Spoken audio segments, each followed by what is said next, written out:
is advised.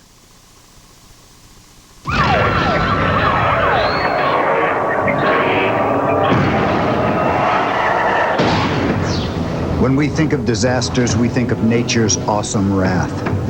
Hurricanes, earthquakes, volcanoes. But through our evolution, we've created a new destructive force to fear: ourselves. What you're about to see is real. All the stories are true. A devastating explosion destroys an entire community. I thought it was a nuclear explosion or it was the end of the world. Well, we were certain there wouldn't be any survivors. Hundreds are trapped in a metal coffin in one of the worst train wrecks in history. The water is up to my neck. The water is coming above my neck. Somebody said, "Oh my God, we're all gonna die." Mob rioting turns a stadium into a death trap. A hijacked plane crashes with horrifying consequences. The pilot announced that the plane is going to crash land in the ocean. Trapped in a high-rise fire with no escape. A monster truck rips through a crowd. It's the last picture of this man before the end of his life. A department store collapses on thousands of unsuspecting shoppers, burying them alive. The footage you're about to see contains some of the most graphic scenes of accidents ever caught on tape. And while they may be disturbing, they are real. It's what happens when disasters strike.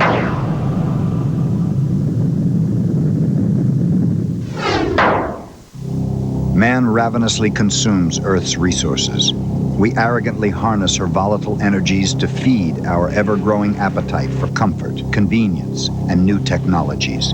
Immense quantities of oil and gas surround us: tanker trucks, pipelines, refineries, and we barely notice. We assume it is all safely under control.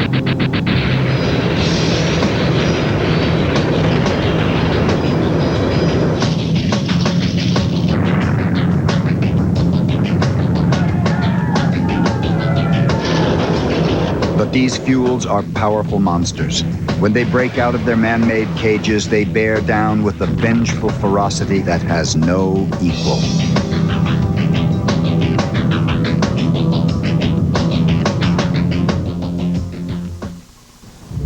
Edison, New Jersey, a suburban city of 100,000.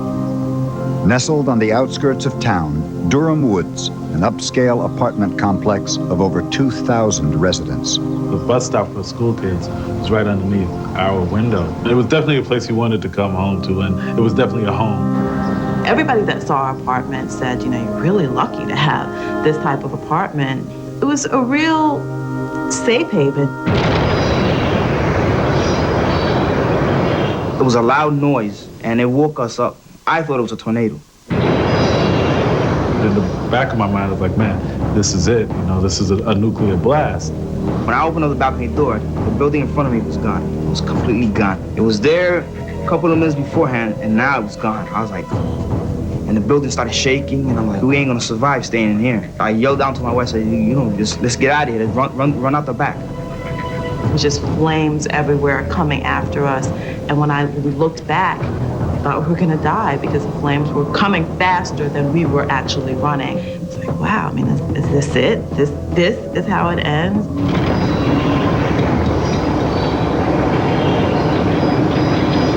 I yelled to the other guys, I was saying, look at this, it's daylight. And we all just looked up and was like, oh man, there's something wrong. I remember looking at my partner on the way there and just saying, it was nice knowing you. This is one of those, you just don't think you're coming back. We had every reason to believe that we were dealing with a massive casualty situation, hundreds of potential bodies in the fire. We didn't know what we were dealing with at this time. Was it a bomb that had been dropped? Was it a terrorist attack of some sort? The flames were probably 400, 500 feet in the air. The smoke was much higher than that. We were concerned, of course, that this gigantic plume was poisonous. It was like hell. It's like, you ever see some like the movies where people are sitting there suffering and screaming and panicking and the loud noise and fire everywhere? That's pretty much what it was. The only thing that was missing was the man with the horns and the pitchfork. 500 firefighters from all over the state arrived to combat the mysterious blaze. I see firefighters within 700-800 feet of this blowtorch. It's beyond my imagination how they existed there. We then finally learned what we were dealing with was a natural gas explosion. And when we finally contacted the gas company, I couldn't believe it, but they could not initially figure out how to turn off the gas. At last, they locate the valve, but it's a half-foot wheel to shut it off. I pull up to this valve, and there's two men pulling on this valve with all of their strength, and they're eking it like an inch. I'm thinking to myself, this is not good. Inch by inch, they strain for over 2 hours to shut off the valve.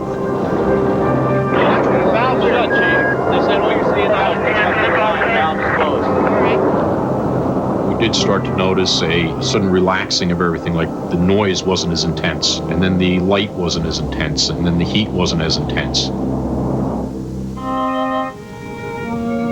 By dawn, the fires are extinguished. It's like a war scene. You ever seen a war scene in the pictures on TV? Like a bomb blew up everything, and all you see is like rubble. Dreading their task, rescue workers used dogs to search for human remains. But one by one, as survivors are accounted for, an incredible revelation: the fire claimed none. I'm surprised everybody got out. We're just lucky. I think we're all lucky.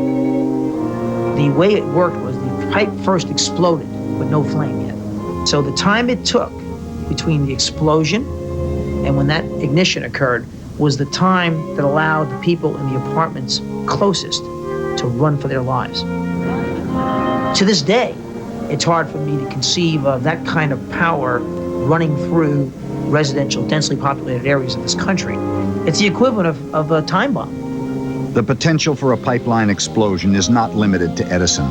In fact, millions of Americans live within a few miles of a pipeline like the one below Durham Woods. They snake beneath all our communities, ticking time bombs delivering our precious fuels. Still ahead, out of gas and out of control, a harrowing hijacking ends in terror. Then, panic in the night, a train plunges off a bridge. Mob madness rules, a soccer game turns deadly, and a monster truck out of control. Out of fuel. He tells the passengers to prepare for a crash landing. There was a period of time that I thought to myself, well, maybe I might die. I was thinking of God. I knew God is with me. It was so strong, the feeling was so strong. Like Ron was there, and then he said, I'm cold. My hands are cold, he told me. He said, I told him, let's join hands together. 5,000 feet. The plane speeds through its unavoidable descent.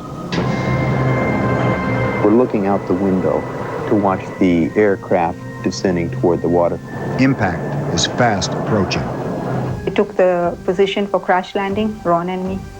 I took my glasses off with about 2 or 3 seconds to go.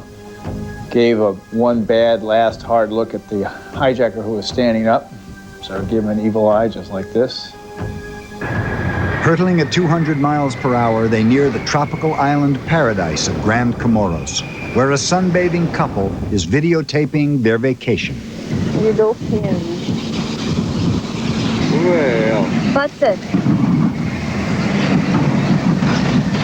I know, what's this? Oh, Malifi. What is this? Oh, what is The plane then, within a second or two thereafter, hit the water, and the first bump was rather gentle. Then there was a hard bump, uh-oh. And then it was tense, tumbling like a washing machine. And at that point I realized, I said, uh-oh, looks like I'm dead. 1 second later, I was in debris, and we heard a big swoosh, whoosh of water rushing into the aircraft. I was looking for Ron, and I was, just looking around. Then I saw him coming out from the water, just very close to me, and his face was full of blood. So I told him, Ron, is it you? Is it you? He said, yes, Rani, you're there. And we survived the air crash, he said. We are alive. My foot was bleeding real badly. It was sliced down the middle, so I was anxious to get somewhere, and also, you know, worried about sharks, crocodiles. Pulled my foot up and I saw my foot. It was just hanging on a piece of skin like.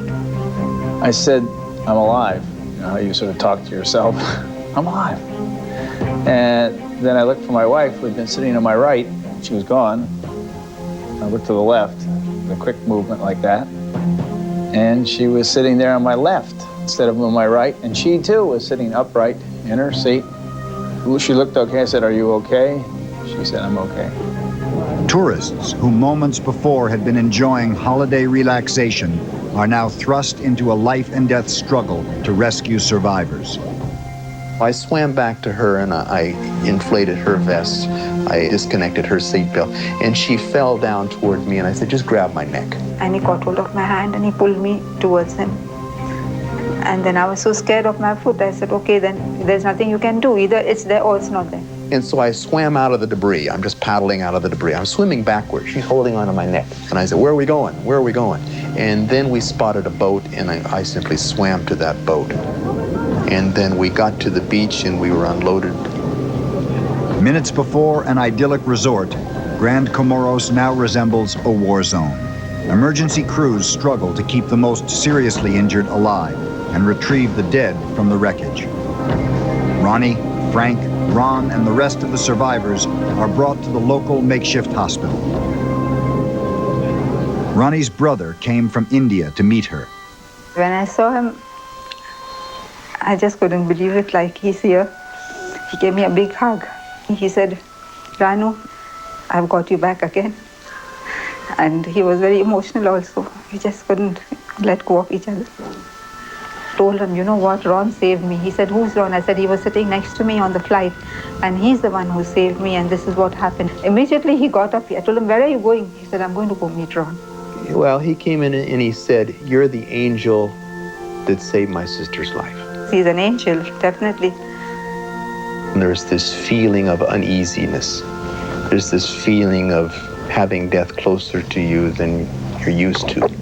The people in front of me, they died. Almost all of the first-class people, they died. And a great deal of the people who were back in economy, they drowned. And why me? Why me? And the only answer that I can say to that is, God wants me to do something here, so I'm here. And I don't know what that is, and I'm working on that one. 52 people survived Flight 961. 127 died, including all 3 hijackers. To this day, their motives remain a mystery. Up next, trapped in a high-rise fire with no escape. The store collapses on thousands of unsuspecting shoppers. Hundreds are buried alive. Our need for speed, addiction, that kills. The human stampede tramples everything in its path.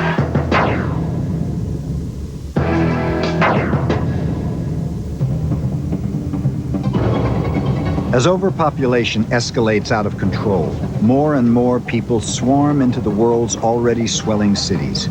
Space becomes a precious resource. To make room, we are forced to build skyward, erecting towering structures that reach higher and higher. But when thousands or even tens of thousands occupy a single building and something goes wrong, the possibility of massive casualties is staggering.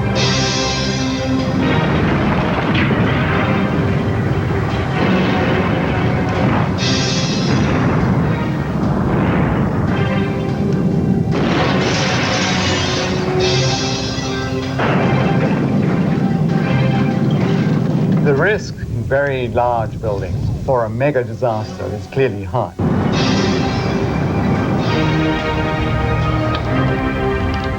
Buildings kill. New Delhi, India, the epitome of high-rise terror. Fire erupts in an office building. For trapped workers, all exits are blocked. There is no way out. Desperate to avoid the searing flames and choking smoke, victims cling to window ledges and roof railings. Fire engines rush to the scene, but their ladders can't reach the terrified workers. From across the street, construction workers come up with an ingenious idea. They try to reach the anguished victims with a crane and cement basket.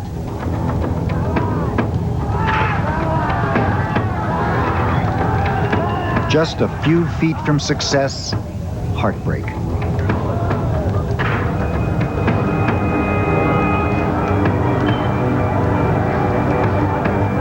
Hope. A helicopter arrives to lift those trapped on the roof to safety. But in a cruel irony, the blades fan the flames, and the attempt is called off. Hope is lost. With no options left for the firefighters, the construction workers have another idea: to span the chasm and give the office workers a route to escape. They quickly lash together lengths of pipe and rickety bamboo. The workers maneuver their makeshift bridge into position more than 100 feet above the street. The exodus begins. Halfway across, the risk is greatest. There is no going back.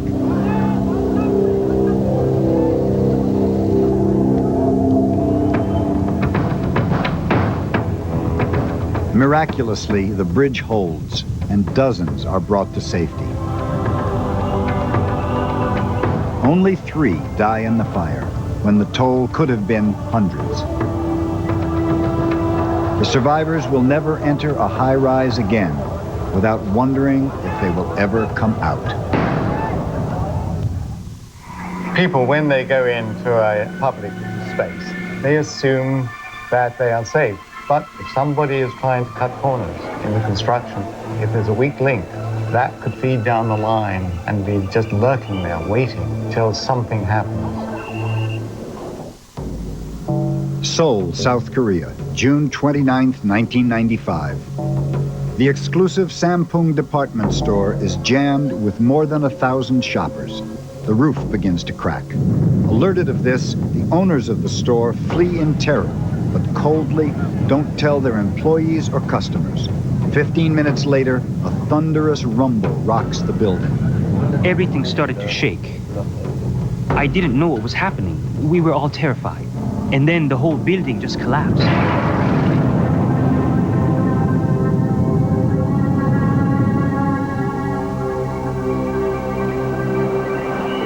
I was knocked out.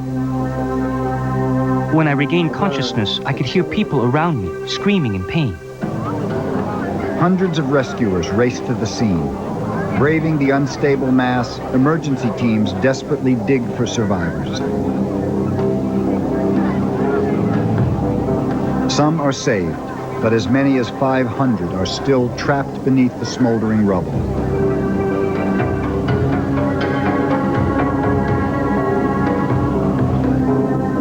As day turns to night, rescue efforts continue under the white-hot glare of floodlights. If survivors aren't found soon, they will die from their injuries or suffocate. I was bleeding pretty bad. I was thinking I could die at any moment, but I wanted to live, so I fought to stay calm. But it wasn't easy. Day 2, the frantic search intensifies. Now, a new danger. Fire breaks out, filling the rubble with dense, choking smoke. Water hoses extinguish the flames, but create a deadly crisis. At first, there were people alive all around me. We talked in the beginning. As the water from the fire hoses rose around them, they all drowned, and it was silent.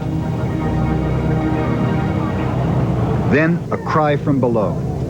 Someone is alive. Miraculously, a man has survived. Searchers can only see his head and terrified eyes. But in moments, he is freed from his concrete tomb.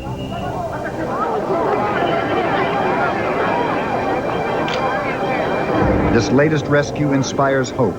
Efforts accelerate. I slept a lot. There were many times when I couldn't tell if I was dreaming or awake. It was completely pitch dark, so I didn't even know how much time was passing. Day 4. Emotions reach the breaking point. Relatives of those unaccounted for challenge emergency workers to keep looking for their loved ones. But realistically, hope fades that anyone will be found alive. 10 days after the collapse, rescue efforts are abandoned. Workers now clear the rubble and search for the dead. Then, incredibly, another voice from within the rubble. Dozens of emergency workers converge on the spot.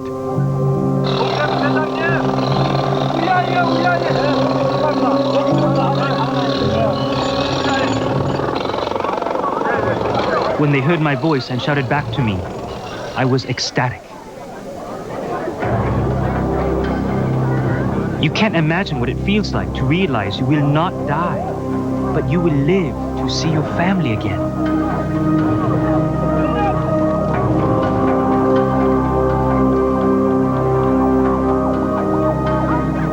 After 10 days of entrapment, Choi Young-suk has lost 22 pounds, but is otherwise in surprisingly good health.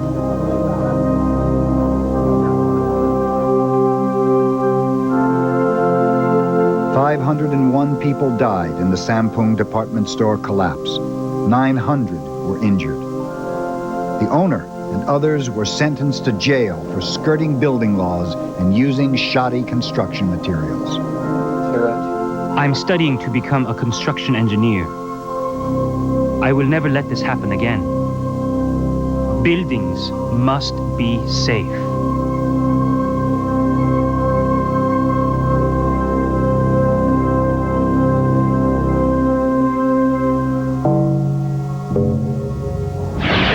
What do you do when 15 seconds means the difference between life and death? Rolling thunder sends fans fleeing for their lives as monster trucks wreak havoc. And if you thought there was safety in numbers, mobs go out of control with deadly consequences.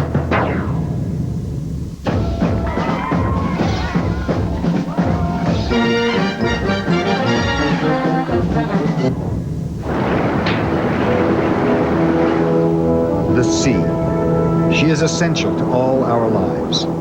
We sail her for pleasure and to carry our massive cargoes.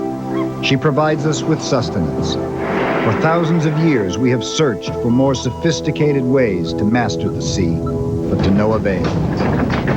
She remains our master.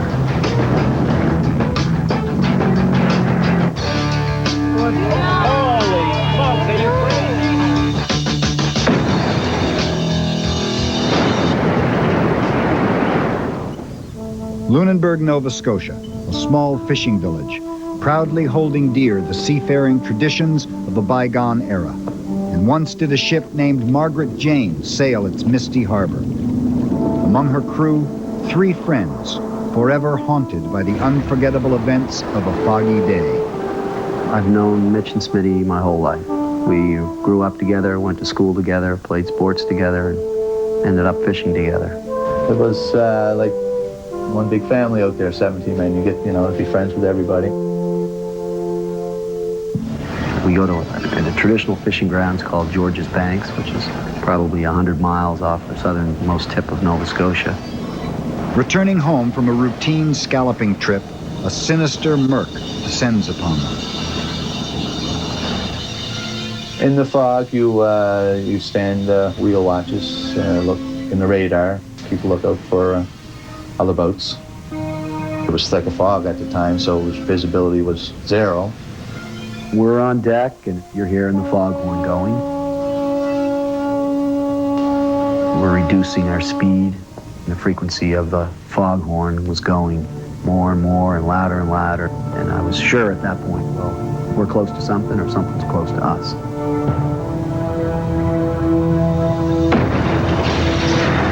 I heard this loud bang. Took a jolt and hit the wall.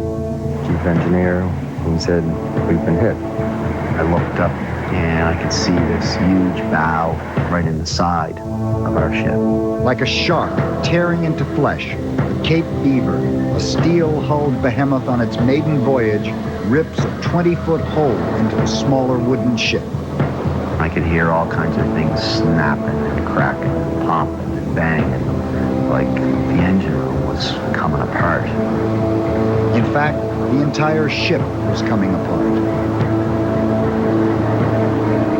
I ran up to the boat deck, and I saw the mate trying to get a dory over the side. By the time I got to my dory and helped the mate take about 2 or 3 turns off of a rope, the water was at my feet. We proceeded to throw the life raft overboard. And by the time it finished blowing up and we jumped off the boat, we were already up to our knees in water inside the wheelhouse. She sank with shocking speed. Desperately, the crew struggled to avoid being pulled down by the mighty suction created by the sinking ship.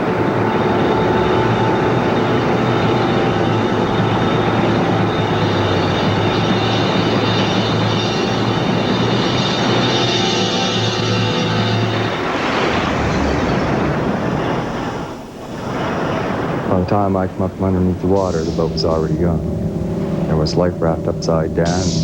I proceeded to scramble up on that, and I think Al popped up next. I believe he scrambled up top too. I was in shock, you know, and wondering, how is everybody? Where is everybody? Who's here and who isn't? I remember, I guess, looking up at the other ship, and you can hear them directing, giving orders to get a lifeboat over the side. There's guys in the water. You know, I'm thinking, we're going to lose these guys. And I'd say within a minute, there's a rope ladder. They pull us up over the side, and we're just there on the deck. And then there seemed to be some people out around, just floating around by themselves. Some of them had life jackets. And there was a rowboat. They got a rowboat off, and they were rowing around, picking people up. We're all in the galley, I guess, trying to stop shaking and shivering and, you know, wondering what happened. The search continued, but there was no one found. Families and friends had received news of the distress call. They knew the Margaret Jane had been lost, but little else.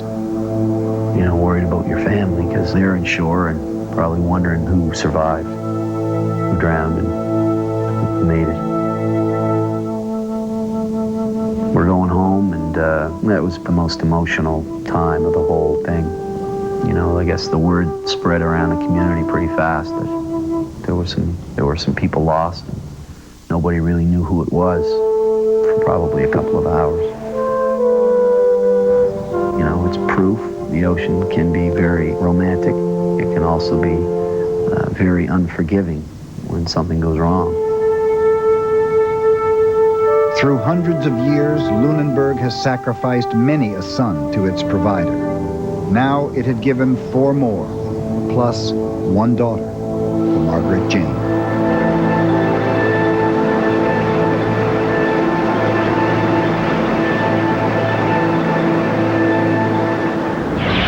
Audience members are horrified when a monster truck slams into a crowded grandstand, and stadiums overflow with rage and mayhem, and nothing can stop the hysteria.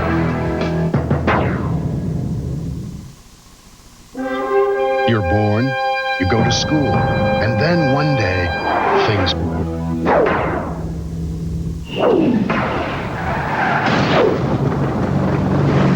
I think the thrill from putting oneself at risk or observing someone put himself at risk is very strong, and it likely will always be so. There is a certain fundamental attractiveness of danger and of loud, fast kinds of activities.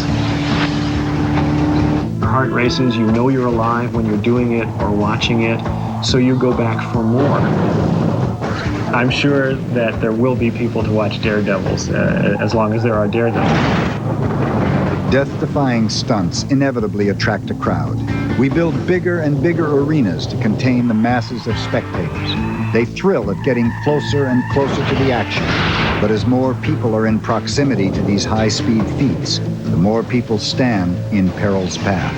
I think the vast majority of people would not be expecting any harm to come to them or any of the spectators.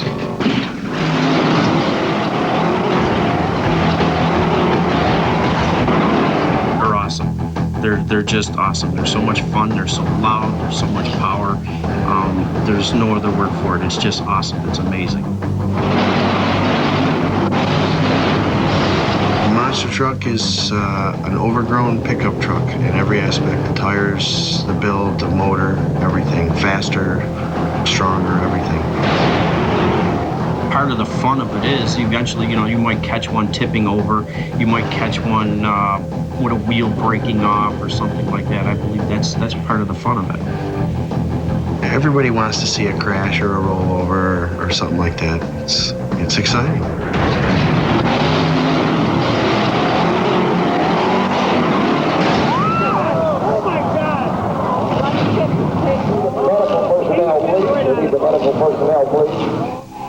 In upstate New York, hundreds of people pack into a small arena. The second to last race has begun. The outcome will shock everyone. I was sitting 15 rows up, leaning against the railing where the monster truck hit. When he hit the ground and the bead cracked on the right rear tire, the bead cracked, which softened the tire, and it shot it to the left. That's the only reason the truck went to the left. That would have went straight. He was knocked out, the driver. You hear people screaming and people shouting. It was chaos. Everybody was kind of running around. They didn't want anyone to go over there. It looked like 15 people were killed. It really did, because there was a crowd of people, a circle of people, of a good 10, 15 people, right where the truck was going. I was following it, and I'm watching the truck come closer and closer and closer, and all of a sudden I said, wait a minute, something's wrong. So I grabbed the camera, and I pulled it off to the side, and I snapped the picture, and at that moment, that's when the truck hit. It was the following day we heard about Lester Gilliam saving the child's life. I couldn't believe it. I ran that through my head probably for 3 or 4 days, that somebody would think about a stranger's life before their own. I don't know if I would do that. I mean, he's a hero. There's no greater sacrifice than your life, right? What you see is a monster truck hitting the abutment, and you see a man, a brave man, trying to get out of the way, because moments before that he had just pushed a 10-year-old boy out of the way. And basically what you see is the last picture of this man before the end of his life. Lester Gilliam's 2 sons were standing right next to their dad as the monster truck slammed into the stands. And I just remember a loud, abnormal loud noise, the noise getting louder and louder, louder than what it should be. And looking up and seeing the truck right in front of me, then getting hit. As he starts coming towards you, you think, he's going to stop. And then you realize he's not going to stop.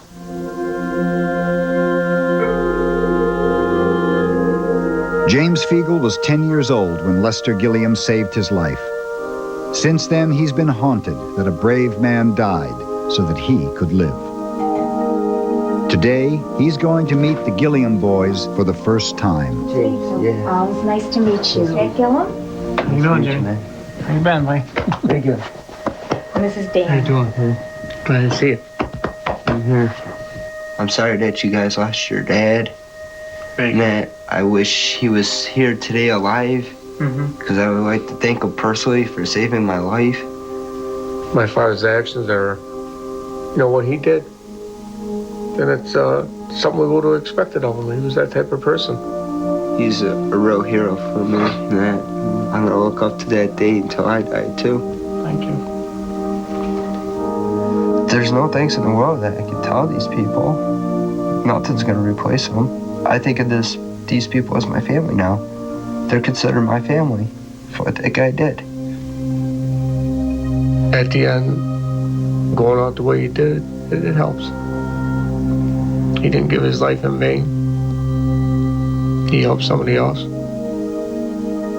Lester Gilliam, a tragic hero, another face in the crowd. But what is a crowd? A teeming mass of individuals forming a single entity that can be a danger unto itself. Rio de Janeiro, Brazil, Stands overflow with soccer fans and a railing collapses, sending people plunging over the edge, landing on the unsuspecting fans below. Remarkably, no one is killed. Again, Rio de Janeiro. Another soccer game where an overexcited crowd leans out too far, causing the railing to buckle under their weight.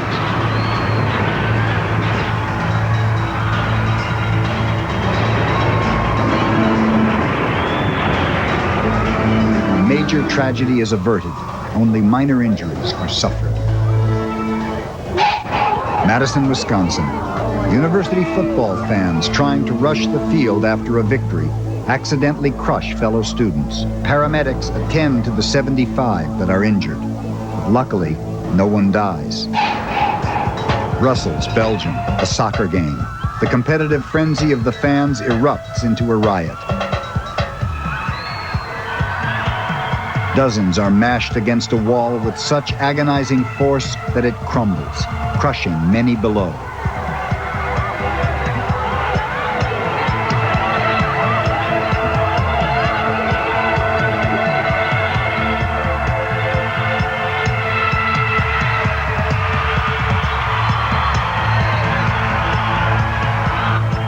The police are called to quell the chaos.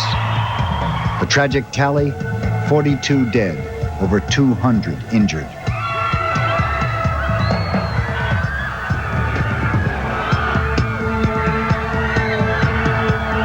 Safety in numbers. Obviously, all cliches are not true.